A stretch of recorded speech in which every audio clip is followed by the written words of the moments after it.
We can run the table. I really do. I think. All right, hi everybody, and welcome back to episode 2 of Run the Table, a Packers podcast. I'm your host, Eric Cohen, and this is my co-host, Zach Hahn. Yeah, great to be here. Came off a great win. 4-1. Got to be excited. Oh yeah, about that. Yes, on Sunday afternoon, the Packers beat the Cowboys with a final score of 34-24, but it wasn't that close during the game. Yeah, it didn't. I mean, obviously, the Cowboys didn't even put 3 points on the board until after the first half. It was a win that I felt very nervous about, even though we were blowing them out in the beginning. It didn't have to be that way, I don't think. Yeah, when it was 31-3, I think, I felt great. Yeah. I felt absolutely fantastic. We were surrounded by some Cowboys fans. Yeah. And, they were pretty quiet, and it definitely got louder as the game went on. I'm going to ask you a question, but there's a very obvious answer. Who stood out in that game to you? Trick question. Aaron Jones all the way. He had how many yards? Like 100 Well, he had 107 rushing, but 182 total. 182 total. When you factor the 75 yards passing. Right. And compare that to Zeke. How much did Zeke have? So Zeke had 62 yards rushing, a bunch of which came right at the end of the first half. Right. If you guys remember that the Cowboys were backed up and they did, they had 20 seconds left and they just ran a 20-yard run by Zeke. But he had 62 total rushing yards and 29 passing yards. So half as much as Aaron Jones. Right. And people going into this game, I mean, the Cowboys fans are always going to talk trash. And they're just saying, oh, the Packers can't stop the run. We can't do this. We can't do that. But, I mean, we were up 17-0, up past that 24-0, right? It's 24. Yeah, it was 17-0 and then 24-0 before they scored their first field goal and got their first. So I think we stopped the run pretty well. Like you said, most of those rushing yards came kind of late in the second quarter when we were letting them get those, and try to run those clock down. I was surprised they didn't rush more. I mean, I know they were down, but their actual averages. Zeke had 12 carries. He averaged 5.2 yards a carry, but he only had 12 carries. Right. Tony Pollard, their backup, had 4 carries for 19 yards. That's 4.8 a pop. I mean, they just didn't get their running backs, very many carries. Yeah. But Aaron Jones, I mean, back to him. 100 rushing yards. He only had 19 carries for 5.6. That was kind of back to how he was used in the McCarthy, era, where he got anywhere between 12 and 19 carries and had 5-6 yards a carry, and everyone's saying, give him more, give him more, give him more. The big difference in this game is he had 7 receptions for 75 yards. I definitely think it was his best, passing game. For sure. Yeah, he's always... Every game, it seems, one of his catches is like a juggle, and he always miraculously catches it either like this or he'll pop it up, and he had one of those this game too. Somehow came down with it. It was great, though. Like, he definitely made a lot of plays. Big-time game for him, in front of his family, and it's awesome. We were making the joke. So he had 30 of his family members at that game.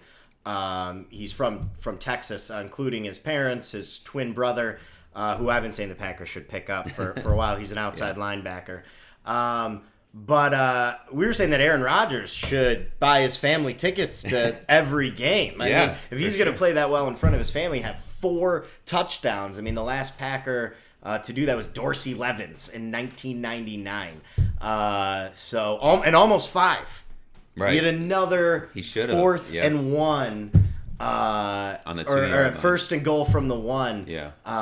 And they tried to punch it in, and we had to settle for a field goal, but almost 5 touchdowns. I think another thing that needs to be noted, his big day, was the offensive line did a great job. For sure. Aaron Jones actually got the first game ball that he's ever received. And he tried to give it to the O-lineman, and there's a video circulating of him flipping the ball to Bakhtiari, and although we don't see this on the video, apparently the O-lineman flipped it right back to him and said, no, this is you. and Aaron Jones, being the humble guy that he is, although he did have that little... Oh, the little wave. I love that little taunting wave. there. I loved it.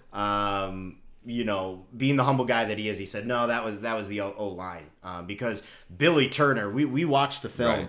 and you've got the O-line angle, and you're looking, and man, I mean, Billy Turner, he crushed some people. Elton Jenkins, he got out in front of some stuff and blocked really well. The guards had, when a guard stands out, that's a good thing. Yeah. Because a lot of times, you just don't notice the offensive line. If you go back and you watch the tape, both of those guards were mauling people. They were pancaking them to the ground and opening some blocking multiple people. Huge, yeah. I think, what was the one?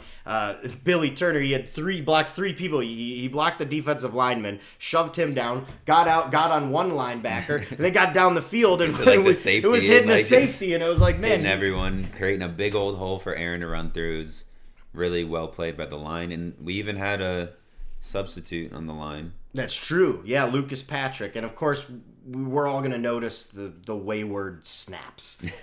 They were saying 2. I think we noticed 3. There was 3. There were three snaps that Lucas Patrick, Aaron Rodgers said whenever he was sort of blocking to the left, whenever he had to immediately fire off the line and go to his left, he was overcompensating and rocketing that snap a little bit to the right, but straight to Aaron Jones. Who made a play every time.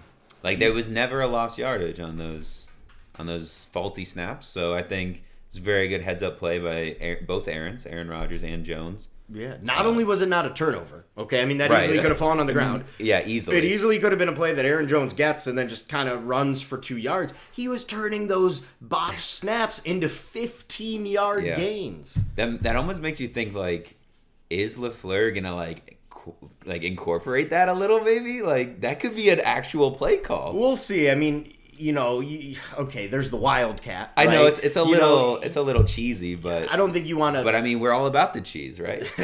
Oh boy, we're gonna move on to our next topic. Let's talk about the defense a little bit. Obviously, a lot of yards given up, but we had 3 turnovers, and that was kind of the big story. It was, yeah, for sure. There, like one guy I never even heard of, Chandon Sullivan. Chandon Sullivan. Yeah, I don't even know his name because he hasn't done anything until this amazing pick, right? Right, and he made a lot of sort of headlines in the preseason. Mm-hmm. He definitely had at least one interception, I believe, in the very first preseason game.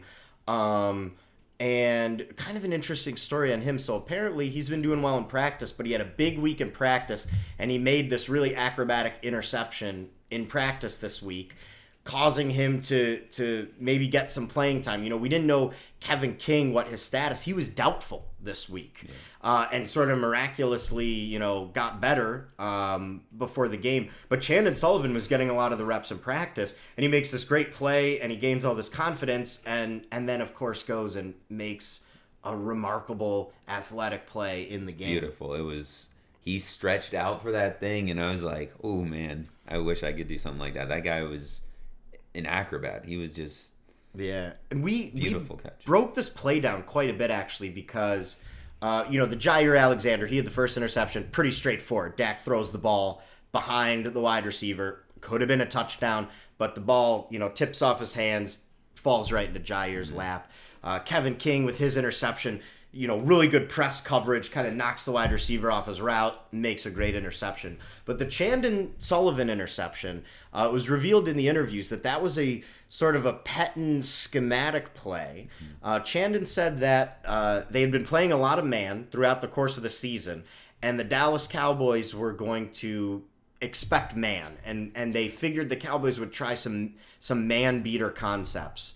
And the Packers this game wanted to have some looks where they would play man, they'd show a man look, but it'd really be a zone play to try and force a turnover. And then that was part of the game plan. That's what they were practicing in practice, where Chandon Sullivan got the interception, and that's what happened. And we broke this film down. We'll see if we can get a clip in the video, but the corners pre-snap looked locked up with the wide receivers. And for the first couple seconds of the play, it does look like man coverage. And then you'll see as the wide receivers kind of progress in their route, all of the corners just back off. Chandon Sullivan is on a wide receiver and then just backs off and just plays zone coverage, cutting in front of Randall Cobb. So I think we got to give Pettin some credit there. For sure. Genius play call. You never want to intentionally give up yards, but fine. Let's let him get some chunks in man, and then let's hit him with the zone and get a turnover. Yeah, I think that seemed like the game plan. At least that's how it happened on the field. Like, there's even a couple more interceptions we could have had throughout the game. So we were letting them get these little plays, but then we would, this is my pick. And then King dropped one he should have definitely had. Beautiful, right in his hands. But you know what they say. If he had hands, he'd be on offense. Oh, man. Anybody who's played Madden 2019 knows what we're talking about. But speaking of interceptions that could have been, and another unsung hero, Will Redmond at the end of the game. I've always been a little nervous about Will Redmond. So, the way we were playing it in the first game was we have Darnell Savage and Adrian Amos as our safeties. But in the dime, we'd bring a third safety in, which was Raven Green. And Raven Green would be sort of the dime linebacker role, this hybrid safety. Well, after Raven Green went out, instead of Will Redmond coming in and playing that role, Will Redmond actually plays back in Adrian Amos's role, and Amos comes up and plays that sort of hybrid role. And I think, Will Redmond's always been a good special teams player, but, to me, he was an unknown, maybe a liability on defense. But in this game, holy moly, Will Redmond. He turned it on, just like Aaron Jones. We always knew Aaron Jones had it in him. I never knew Will Redmond had this in him. He had 9 tackles, should have had a pick. He had 2 tackles for a loss. He did. One was on that option play where Dak, he goes out and he has the option of flicking it to Zeke, and Will Redmond, he covered them both. That's not how that play is supposed to work. If he doesn't commit to Dak, Dak's supposed to run it, but he got just close enough to Dak where he freaked out and threw to Zeke, but then Redmond was right there at Zeke and makes a tackle for a loss. Yeah, it was the most perfect option play I've ever seen.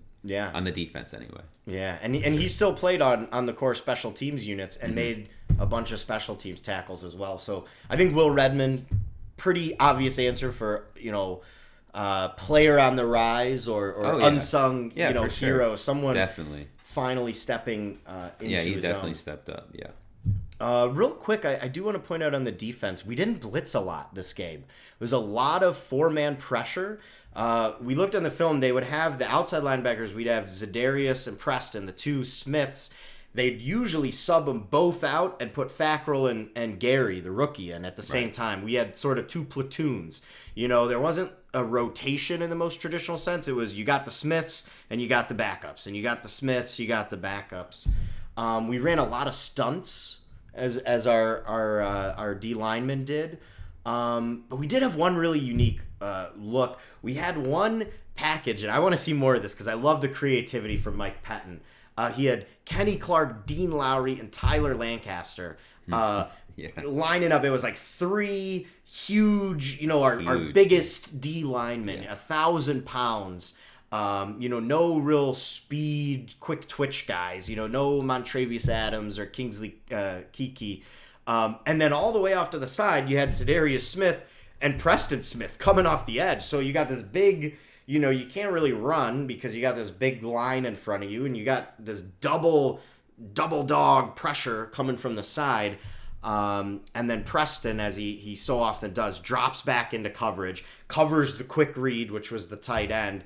And Za'Darius, gets some pressure on that play.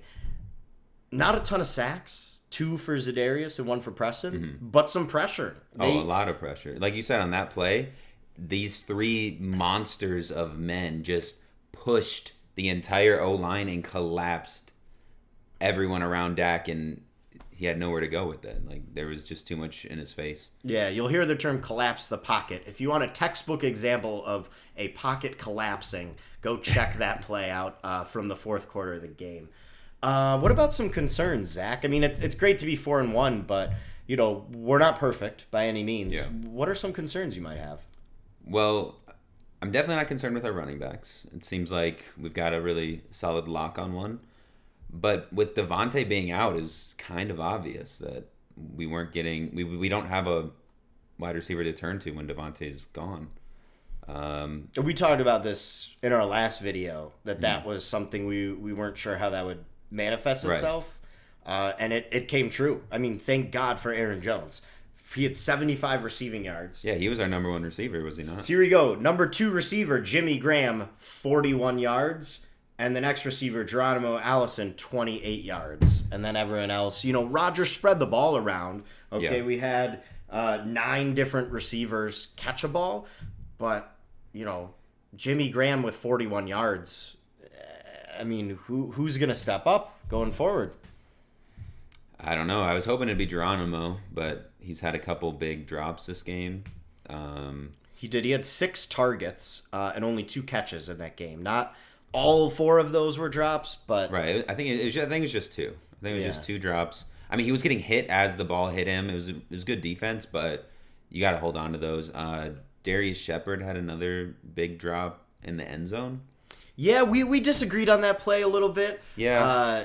Rodgers he got interfered. It was pass interference. But then, Darius Shepard kind of recovered and he stretched all the way up. Shepard's a short guy, as a smaller guy myself, you got to give it to us in our chest, we can't. It was a hard catch, but I'd still like to see him make it. I don't know. But no, so much of our passing game production, even Trey Carson had 4 catches out of the backfield.